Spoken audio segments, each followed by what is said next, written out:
नमस्कार। इस वक्त हम मौजूद है मुंबई के चेंबूर तिस्तम सागर रोड नंबर 4 पर, जहां पे सरकार का हमेशा एक ही राग लापती नज़र आती है कि हमारे पास जो भूखंड है वो नहीं है। लोगों की सुविधाओं के लिए, जो बच्चों के खेल के मैदान के लिए और लोगों के पुनर्वसन की बात की जाए तो एक अहम मुद्दा है मुंबई महाराष्ट्र का, सरकार का, कि हमेशा यही बात कहती नज़र आती कि हमारे पास खाली भूखंड नहीं है, पुनर्वसन के लिए जगह ही नहीं है। लेकिन उसी के लिए आज हम इस जगह पहुँचे जहाँ पर हम आपको दिखा सकते कि ये काफ़ी बड़ा भूखंड है, जहाँ पे इल्लीगल तौर पर इस तरीके का जो शेड है वो लगाया गया है और कहीं ना कहीं जो रसूखदार है उनको देने की कोशिश की जा रही है। बिल्डरों को शासन प्रशासन द्वारा ये एक स्कैम किया जा रहा है कि इस जगह को किसी तरीके से जो बड़े रसूखदार बिल्डर होंगे या उद्योगपति होंगे उनको दिया जाए। लेकिन इसी के साथ हमारे साथ बात करने के लिए रिपब्लिक पार्टी ऑफ इंडिया के उत्तर मध्य मुंबई जिला अध्यक्ष है सध्या आता केलेलं आहे। रिपब्लिकन पार्टी ऑफ इंडिया उत्तर मध्य मुंबई जिल्हाध्यक्ष या पदावर मी कार्यरत आहे। आपण बघत असाल की हा एक शासनाचा भूखंड आहे।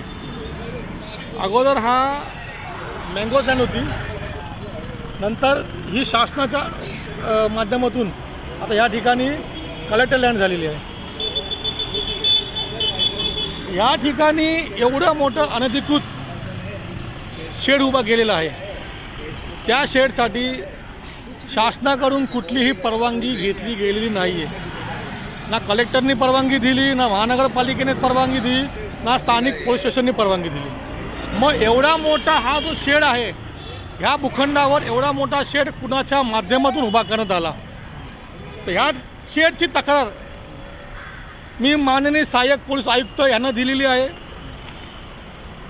उपजिल्हाधिकारी, पोलीस आयुक्त व स्थानिक वरिष्ठ पोलीस निरीक्षक टिळकनगर पोलीस स्टेशन मी ह्यांना दिलेली आहे।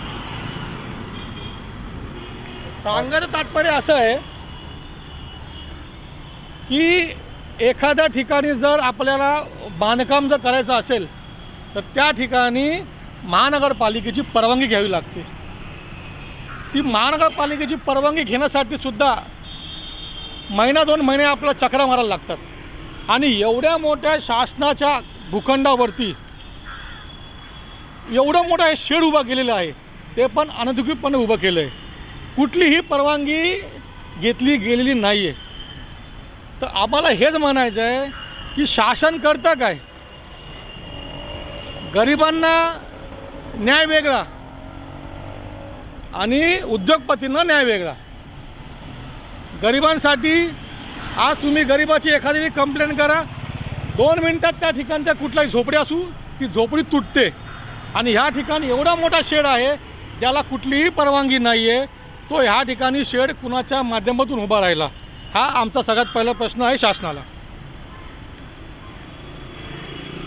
दुसरी गोष्ट अशी आहे की अगोदर ही लँड डिस्प्यूट लँड आहे। ह्या जागेसाठी एकाने फर्जी डॉक्युमेंट्स बनवले होते, त्या संदर्भातली जो गुन्हा आहे तो गुन्हा टिळकनगर पोलीस स्टेशनमध्ये दाखल आहे।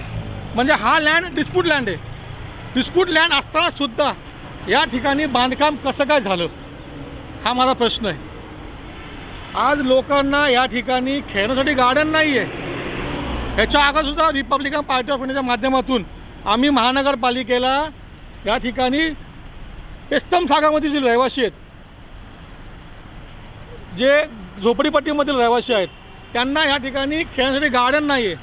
तर त्या ठिकाणी अगोदरपासून मी शासनाशी पत्रव्यवहार करतो आहे की ह्या ठिकाणी तुम्ही त्यांना गार्डन उपलब्ध करून द्या, जेणेकरून त्या ठिकाणी लहान लहान मुलं ही मैदानी खेळ खेळतील आणि भविष्यात कुठेतरी भारताचं प्रतिनिधित्व हे उच्च स्तरावरती करतील। पण शासनाला त्या गरिबांचं काही पडलं नाही आहे, त्यांना पडलं आहे भूमाफियांचं। एवढा मोठा शेड या ठिकाणी त्या लोकांनी उभा केला आहे। आणि दुसरी गोष्ट म्हणजे जसं मी महानगरपालिकेला तक्रार करतो आहे, त्याचा पाठपुरावा करतो आहे, तर ह्या ठिकाणी त्यांनी लिहून दिलं आहे संबंधित ज्याने हे बांधकाम केलं आहे की ही शेड म्हणजे माझं खूप मोठं नुकसान होऊन जाईल। त्यांनी टायमिंग मागितलं की 15 दिवसामध्ये मी हा शेड इथून काढतो। हे त्याने अगोदर अनधिकृत बांधकाम केलं आणि नंतर त्याने महानगरपालिकेला लिखित दिलं की 15 दिवसामध्ये हा शेड मी इकडनं काढतो।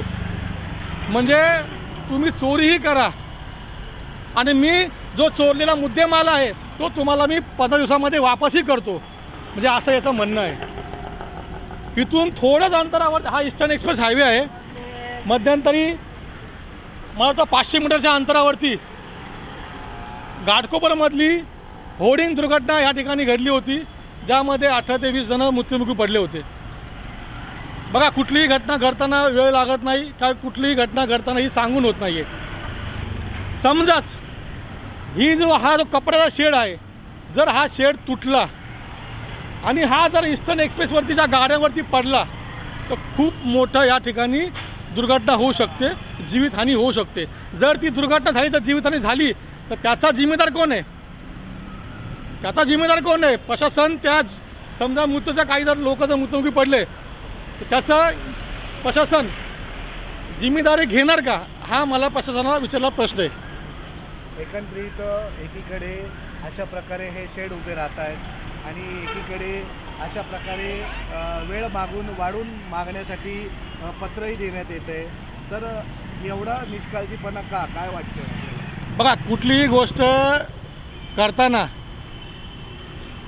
स्थानिक प्रतिनिधी, महानगरपालिकेतील काही भ्रष्ट अधिकारी यांच्या संगनमताने कुठलीही गोष्ट होऊ शकत नाही। मी तुम्हाला उघडपणे सांगतो की ही गोष्ट करताना महानगरपालिकेच्या भ्रष्ट लोकांनी, कलेक्टर डिपार्टमेंटच्या लोकांनी या ठिकाणी त्यांना तुम्ही करा, आम्ही आहे, जे असेल आम्ही बघून घेऊ या स्वरूपात सांगितलेलं आहे। ज्यावेळेस मी अधिकाऱ्यांना भेटलो, मी ऑन कॅमेरा सांगू शकत नाही, पण त्यांनी असे प्रश्न दिलेत की साहेब फक्त 15-20 दिवस त्यांचं काम संपेल, ते काढून घेऊन जातील। म्हणजे एवढ्या खालच्या पातळीत त्यांनी सांगितलेलं आहे। पण एकत्रित अशा प्रकारे जर इथे एकीकडे एकाला अन्याय आणि एकाबरोबर न्याय, हे काय वाटतं? बघा, तुम्ही जो प्रश्न या ठिकाणी मला मांडलात, योग्य मांडलात। आज आमचेच काही समाज बांधव होते जे पवई, भीमनगर या ठिकाणी वास्तव्यास होते, त्यांच्याकडे रहिवासी पुरावा जसं आपण आधार कार्ड, पॅन कार्ड म्हणा, रेशन कार्ड म्हणा, या सर्व गोष्टी त्यांच्याकडे होत्या। तरीही त्या ठिकाणी महानगरपालिकेने कडक कारवाई करून त्यांचे पूर्ण संसार त्यांचा उद्ध्वस्त केला। 700-800 लोकांची त्यांनी घरं मोडली। तुम्हाला शासनाला त्यांचं मतदान चालतं, पण त्यांच्या झोपड्या चालत नाही। आणि ह्या ठिकाणी एवढं मोठं अनधिकृत बांधकाम उभं राहिलं, तेही विदाऊट परमिशनचं, मग शासन त्या ठिकाणी कारवाई का करत नाही? मी सगळ्यात पहिलं ह्या ठिकाणी मी शासनाला जाहीर निषेध करतो की शासन रस्त्यावरती झोपडपट्टीमध्ये राहणाऱ्या माणसाला आणि उद्योगपतीला दोघांनाही डॉक्टर बाबासाहेब आंबेडकरांनी समान अधिकार दिलेला आहे।